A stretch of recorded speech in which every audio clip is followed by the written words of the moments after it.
Assalamualaikum warahmatullahi wabarakatuh. Salam Plenter kelapa sawit Indonesia. Salam buat petani pemula, sahabat-sahabat petani kelapa sawit dimanapun berada ya. Jadi buat sahabat-sahabat petani kelapa sawit, ini kita menunjukin cara melakukan pemupukan di musim kemarau ya. Kalau kita melakukan pemupukan di musim kemarau ya guys, itu ada tempatnya seperti di sini guys. Ini, nah di sini guys.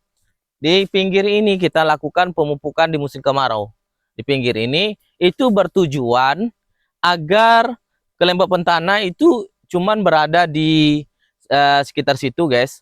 Kelembapan tanah pinggir-pinggir itu kan kelembapan tanahnya lebih lembab dan lebih gembur dari ketimbang di sini kan itu gersang ketika di musim kemarau. Jadi buat sahabat-sahabat petani kelapa sawit, untuk melakukan pemupukan itu, yang pertama kita harus menentukan ya jadwal kita harus teratur. Yang kedua, pupuk yang kita lakukan itu adalah pupuk yang betul-betul yang ori ya. Sekarang ini banyak pupuk yang beredar, pupuk palsu. Ada pupuk yang sejenis NPK, sejenis Poska, sejenis urea, KCL, itu banyak yang palsu guys. Jadi kalau pupuk palsu yang kita pupukkan di kelapa sawit, otomatis tidak ada berpengaruh terhadap terhadap batang kelapa sawit atau pokok batang sawit. Itu tidak ada pengaruhnya guys. Jadi buat sahabat-sahabat petani kelapa sawit, gimana cara untuk pemilihan pupuk yang lebih bagus dan berkualitas? Ingat, pertama, harga pupuk yang mahal itu pasti berkualitas. Tidak akan sama harga dengan pupuk yang murah. Kalau pupuk yang murah itu bisa kita curigai. Satu. Yang kedua, ketika kita mau beli pupuk, kita harus bertransaksi sama toke pupuk.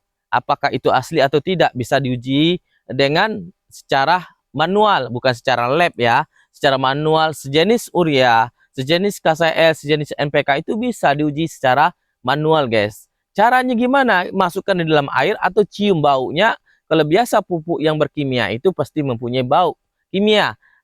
Kedua, pupuk itu apabila di dalam air itu biasanya dingin, mengendap. Apabila kita larutkan di dalam air, kita masukkan tangan kita dalam air, itu biasanya dingin. Kalau NPK 1616 itu biasanya butirannya itu tidak akan pernah bersatu, atau butiran itu warna birunya tidak akan pernah pudar sampai habis ya gitu.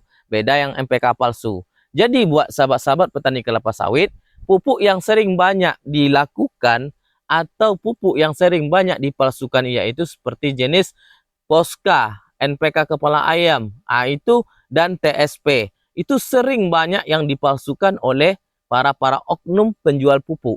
Sekarang berhati-hati merek dan label pupuk. Di sini Adi Petani mengajak kepada sahabat-sahabat semuanya, belilah pupuk yang biasa yang dianjurkan atau yang telah kita lakukan sejak dulu seperti urea, KCL, NPK. Yang kita lakukan itu jangan dirombak-rombak, jangan dirombak-rombak perlakuan pemupukan kita terhadap kelapa sawit.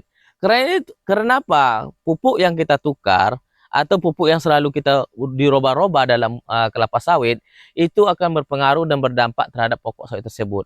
Jadi kalau kita melakukan pemupukan NPK saja, ya NPK saja. Kalau kita melakukan pupuk KCL urea, ya urea saja gitu, sesuai dengan aturan dan takaran dan tepat waktu. Jangan kita waktu ini libur pupuknya baru depannya, itu nggak mau. Harus tepat waktu. Karena apa? Karena pemupukan itu sangat menentukan hasil produksi sawit kita. Menentukan tingkat mutu dan kualitas dari sawit kita. Jadi buat sahabat-sahabat petani kelapa sawit, Adi Petani di sini bukannya mengajarin kepada sahabat-sahabat petani kelapa sawit, karena Adi Petani di sini udah melakukan dan mempraktekkan itu semuanya dan sesuai dengan bukti apa yang dilakukan oleh Adi Petani. Adi Petani di sini pemupukannya tidak terlalu banyak ya sahabat-sahabat. Cuman Adi Petani di sini melakukan pemupukan cuman yaitu per tahun MPK itu per pokoknya 2 kilo cuman. Tambah dengan cash rate itu 2 kilo, boron dan CU itu setengah-setengah kilo guys. Itu saja pemupukan Adi Petani. Kadang-kadang kita pemupukan itu dikurang lagi. Lihat kondisi keadaan sawit kita. Gitu jadi sahabat-sahabat petani. Mudah-mudahan apa yang sampaikan Adi Petani ini bermanfaat dan kedepannya Semoga sukses semuanya buat petani pemula dan meningkatkan hasil produksinya. Oke, salam Planter Indonesia, salam buat petani pemula.